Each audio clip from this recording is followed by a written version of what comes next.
Israel ও যুক্তরাষ্ট্রের যৌথ হামলায় ইরানের সর্বোচ্চ নেতা আয়াতুল্লাহ আলী খামেনি নিহত হয়েছেন। দেশটির তাসনিম ও ফার্স নিউজ এজেন্সি এ তথ্য নিশ্চিত করেছে। মৃত্যুর সময় নিজ অফিসেই ছিলেন ইরানের এ সর্বোচ্চ নেতা। ইরানের সর্বোচ্চ জাতীয় নিরাপত্তা পরিষদ জানিয়েছে, আয়াতুল্লাহ আলী খামেনি শনিবার ২৮ ফেব্রুয়ারি ভোরে তার তেহরান অফিসে দায়িত্ব পালন করার সময় নিহত হন।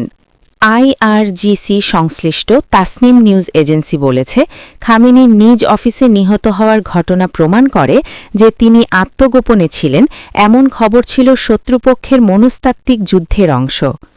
এদিকে ইরানের Islamic Revolutionary Guard Corps IRGC Ayatollah Ali খামেনির নিহত হওয়ার ঘটনায় গভীর শোক প্রকাশ করে।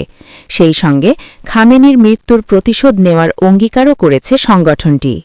ইসরায়েল ও যুক্তরাষ্ট্রের যৌথ হামলায় ইরানের সর্বোচ্চ ধর্মীয় নেতা আয়াতুল্লাহ আলী খামেনি নিহত হন। দেশটির তাসনিম ও ফার্স নিউজ এজেন্সি এ তথ্য নিশ্চিত করেছে। তথ্যসূত্র বিবিসি। ইসরায়েলি গণমাধ্যম জানিয়েছে যে দুটি টেলিভিশন নেটওয়ার্কের দাবি অনুযায়ী চলমান সংঘাতের মধ্যে ইরানের সর্বোচ্চ নেতা আয়াতুল্লাহ আলী খামেনির মৃতদেহের একটি ছবি মার্কিন প্রেসিডেন্ট ডোনাল্ড ট্রাম্প এবং ইসরায়েলি প্রধানমন্ত্রী বেনিয়ামিন নেতানিয়াহুকে দেখানো হয়েছে। ইরানের রাষ্ট্রীয় টিভি চ্যানেলগুলোতে উপস্থাপকদের পড়ে শোনানো বিবৃতিতে বলা হয়, ইরানের সর্বোচ্চ জাতীয় নিরাপত্তা পরিষদ জানিয়েছে, আয়াতুল্লাহ খামেনি শনিবার ভোরে তার কার্যালয়ে দায়িত্ব পালন করার সময় নিহত হন। স্যাটেলাইট চিত্র বিশ্লেষণ করে বিবিসি ভেরিফাই, তেহরানে অবস্থিত লিডারশিপ হাউস কমপ্লেক্সের কিছু অংশে বড় ধরনের ক্ষয়ক্ষতির প্রমাণ পেয়েছে। এই স্থানটি খামেনির কার্যালয়। এর আগে রাষ্ট্রীয় মাধ্যম জানায়, হামলায় খামেনির মেয়ে, জামাতা ও নাতনিও নিহত হয়েছেন। ইসলামী বিপ্লবী গার্ড বাহিনীর সঙ্গে সংশ্লিষ্ট ফার্স নিউজ এজেন্সি জানিয়েছে, খামেনির এক পুত্রবধূও নিহত হয়েছেন বলে খবর পাওয়া গেছে। রাষ্ট্রীয় টিভি আরও জানিয়েছে, খামেনির মৃত্যুতে দেশজুড়ে ৪০ দিনের রাষ্ট্রীয় শোক এবং ৭ দিনের সাধারণ ছুটি ঘোষণা করা হয়েছে। বর্তমানে ইরানের রাষ্ট্রীয় সংবাদ চ্যানেল IRINN খামেনির বিভিন্ন ছবি প্রচার করছে, যার ব্যাকগ্রাউন্ডে কোরআন তেলাওয়াত শোনা যাচ্ছে এবং পর্দার বাম পাশে কালো শোকবার্তা প্রদর্শন করা হচ্ছে। এর আগে উপস্থাপক ইরানের সর্বোচ্চ জাতীয় নিরাপত্তা পরিষদের এক বিবৃতি পড়ে শোনান, সেখানে খামেনির মৃত্যুর বিষয়টি আনুষ্ঠানিকভাবে নিশ্চিত করা হয় এবং এর জন্য যুক্তরাষ্ট্র ও ইসরায়েলকে দায়ী করা হয়। বিবৃতিতে বলা হয়, খামেনির শাহাদাত নিপীড়কদের বিরুদ্ধে সংগ্রামে এক নতুন জাগরণের সূচনা করবে। ওয়াশিংটন পোস্টের দাবি করেছে, মধ্যপ্রাচ্যে যুক্তরাষ্ট্রের ২ মিত্র দেশ কয়েক সপ্তাহের লবিংয়ের পর ট্রাম্পকে রাজি করায় আয়াতুল্লাহ খামেনিকে ক্ষমতাচ্যুত করতে। সৌদি ইসরায়েলের পরামর্শে ইরানে যৌথ হামলা চালায় যুক্তরাষ্ট্র। এই আগ্রাসনে বিশ্বজুড়ে নিন্দার ঝড় বইছে। এমন সময়ে যুক্তরাষ্ট্রের গণমাধ্যম দ্য ওয়াশিংটন পোস্ট দিয়েছে চাঞ্চল্যকর এই তথ্য জানায়। এই ঘটনার সঙ্গে সংশ্লিষ্ট ৪ জন ব্যক্তির বরাত দিয়ে ওয়াশিংটন পোস্ট জানিয়েছে, জনসমক্ষে ইরান সংকটের কূটনৈতিক সমাধানের কথা বলে এলেও সৌদি যুবরাজ মোহাম্মদ বিন সালমান ভেতরে ভেতরে ছিলেন ভিন্ন। গত ১ মাসে ট্রাম্পকে বেশ কয়েকবার ব্যক্তিগতভাবে ফোন করে ইরানে মার্কিন হামলার পক্ষে কথা বলেন। অপরদিকে ইসরায়েলি প্রধানমন্ত্রী বেনিয়ামিন নেতানিয়াহু শুরু থেকেই ইরানকে তার দেশের জন্য অস্তিত্বের হুমকি বিবেচনা করে আসছে। দেশটিতে মার্কিন হামলার জন্য দীর্ঘদিন প্রকাশ্যে প্রচারণাও চালিয়ে যাচ্ছিলেন।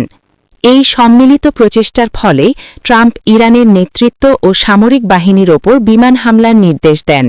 এই হামলার প্রথম ঘণ্টাতেই খামেনি ও ইরানের বেশ কয়েকজন জ্যেষ্ঠ কর্মকর্তার মৃত্যু হয়। মার্কিন গোয়েন্দা সংস্থাগুলির মূল্যায়ন অনুযায়ী আগামী ১ দশকে ইরানের সামরিক বাহিনীর পক্ষ থেকে যুক্তরাষ্ট্রের মূল ভূখণ্ডে সরাসরি কোনো হুমকির আশঙ্কা ছিল না। তা সত্ত্বেও এই হামলা চালানো হয়েছে। ৯০ কোটিরও বেশি জনসংখ্যার একটি দেশের সরকারকে ক্ষমতাচ্যুত করার মতো এমন পূর্ণাঙ্গ সামরিক অভিযান থেকে যুক্তরাষ্ট্র দীর্ঘকালীন নীতি থেকে নিজেকে বিরত রেখেছিল। শনিবারের এই হামলা সেই দীর্ঘকালীন মার্কিন নীতি থেকে বড় বিচ্যুতি। এটি ট্রাম্পের নিজের আগের সামরিক পদক্ষেপগুলোর চেয়ে সম্পূর্ণ আলাদা, কারণ তিনি আগে নেওয়া পদক্ষেপগুলোর পরিসর ছিল সীমিত।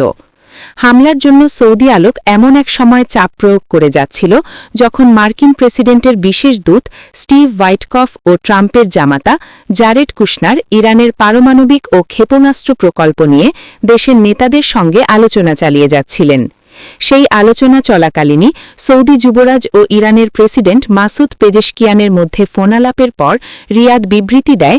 তাতে বলা হয়, সৌদি মোহাম্মদ বিন সালমান ইরানে হামলার জন্য সৌদি আরবের আকাশবাহিনী বা ভূখণ্ড ব্যবহার করতে দেবেন না। তবে মার্কিন কর্মকর্তাদের সঙ্গে আলোচনায় সৌদি নেতা সতর্ক করে দিয়েছিলেন, যদি মার্কিন সংস্থা এখনই হামলা না চালায় তাহলে ইরান ভবিষ্যতে আরও শক্তিশালী ও বিপজ্জনক হয়ে উঠবে। 2003 সালে ইরাক আক্রমণের পর মধ্যপ্রাচ্যে বর্তমানে যুক্তরাষ্ট্রের সবচেয়ে বড় সামরিক উপস্থিতি রয়েছে। সংবেদনশীল এই বিষয় নিয়ে কথা বলতে গিয়ে সংশ্লিষ্ট ব্যক্তিরা নাম না প্রকাশ করার শর্তে এসব তথ্য জানিয়েছেন। সংশ্লিষ্ট সূত্রগুলি জানায়, যুবরাজ সালমানের এই অবস্থানকে সমর্থন জানান তার ভাই ও সৌদি প্রতিরক্ষা মন্ত্রী খালিদ বিন সালমান। গত জানুয়ারিতে ওয়াশিংটনে মার্কিন কর্মকর্তাদের সঙ্গে এক রুদ্ধদ্বার বৈঠকে তিনিও হামলা না চালানোর নেতিবাচক দিকগুলো নিয়ে সতর্ক করেছিলেন।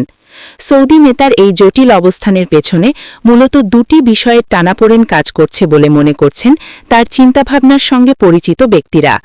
প্রথমত, নিজ দেশের তেল স্থাপনাগুলির ওপর ইরানের পাল্টা হামলা এড়ানোর ইচ্ছা। দ্বিতীয়ত, রিয়াদের প্রধান আঞ্চলিক শত্রু হিসাবে তেহরানকে দমন করার লক্ষ্য। শিয়া অধ্যুষিত ইরান ও সুন্নি নেতৃত্বাধীন সৌদি আরবের মধ্যে দীর্ঘদিনের তীব্র প্রতিদ্বন্দ্বিতা রয়েছে, যা এই অঞ্চলে বারবার প্রক্সি যুদ্ধের সূচনা করেছে। শনিবার মার্কিন প্রাথমিক হামলার পর ইরান সত্যিই সৌদি আরবের ওপর পাল্টা হামলা চালায়। এর জবাবে সৌদি আরব একটি ক্ষুব্ধ বিবৃতিতে এই হামলার তীব্র নিন্দা জানায় এবং ইরানের মোকাবেলায় আন্তর্জাতিক সম্প্রদায়কে প্রয়োজনীয় ও চূড়ান্ত পদক্ষেপ নেওয়ার আহ্বান জানায়। এই বিষয়ে মন্তব্য করার অনুরোধে সৌদি দূতাবাস কোনো সাড়া দেয়নি। ট্রাম্প প্রশাসনের একজন উচ্চপদস্থ কর্মকর্তার তথ্য অনুযায়ী হোয়াইটকফ ও কুশনার গত বৃহস্পতিবার জেনেভায় ইরানি কর্মকর্তাদের সঙ্গে শেষ বৈঠক করেন। ফেব্রুয়ারির শুরু থেকে এটি তাদের তৃতীয় উচ্চ পর্যায়ের সাক্ষাৎ।